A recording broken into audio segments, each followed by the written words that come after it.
നമസ്കാരം. ഞാനൊരു ചെറിയൊരു കാര്യം പറയാൻ വേണ്ടിയിട്ടാണ് വന്നത്. ഇപ്പോൾ കേരളത്തിൽ കേൾക്കുന്ന മുഖ്യ വീഡിയോസും അതിൽ ഫേസ്ബുക്ക് തുറന്നാലും യൂട്യൂബ് തുറന്നാലും കാണുന്നത് സ്ത്രീകൾ സൗജന്യ യാത്രയിൽ പ്രിയദർശിനി എന്ന ബസ്സിൽ ഇരിക്കുന്നു, പുരുഷന്മാർ ടിക്കറ്റ് എടുത്ത് നിൽക്കുന്ന കാര്യങ്ങളാണ് കേട്ടുകൊണ്ടിരിക്കുന്നത്. ഞാൻ ഒരേ ഒരു കാര്യം ചോദിക്കുന്നില്ലോ, സർക്കാരിനോട് ഒരു സ്ത്രീയും ആവശ്യപ്പെട്ടിട്ടില്ല ഞങ്ങൾക്ക് സൗജന്യ യാത്ര വേണമെന്ന്. സർക്കാർ കൊണ്ടുവന്ന ഒരു നിയമം മാത്രമാണ് സ്ത്രീകൾ സൗജന്യ യാത്രയിൽ പോകുന്നത്. അല്ലാതെ ഒരു സ്ത്രീയും ഒരു സർക്കാർ ഓഫീസിലും പോയി ഞങ്ങൾക്ക് സൗജന്യ യാത്ര വേണമെന്ന് പറഞ്ഞ് അവർ സമരം ചെയ്തിട്ടൊന്നല്ല ഞങ്ങൾക്ക് സൗജന്യ യാത്ര കിട്ടിയത്.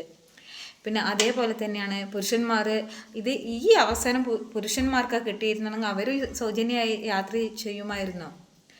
ഇപ്പോൾ എവിടെ എന്ത് കാര്യങ്ങൾ സൗജന്യമായിട്ട് കൊടുക്കുന്നുണ്ടെന്ന് പറഞ്ഞാൽ അവിടെ എല്ലാവരും അവിടെ എത്തും. അത് സ്ത്രീന്നോ പുരുഷനെന്നോ ഇല്ല. പിന്നെ ഈ മോശമായിട്ട് ഇങ്ങനെ ചർച്ചയിലൊക്കെ കൊണ്ടുവന്ന് സ്ത്രീകൾ ഇരിക്കുന്നു, ഞങ്ങൾക്ക് ഇരിക്കാൻ സ്ഥലമില്ല, ഞങ്ങൾ ടിക്കറ്റ് എടുത്തിട്ടാണ് നിൽക്കുന്നത്, അങ്ങനെ പറയുന്ന കുറച്ച് പുരുഷന്മാർ ഒന്ന് ശ്രദ്ധിക്കുക. ഇവരെ വീട്ടിലും സ്ത്രീകളുണ്ട്, അവരും സൗജന്യമായിട്ട് പോവും. അത് അവർ ഇതുപോലെ യാത്ര ചെയ്യുന്ന ഒരാൾ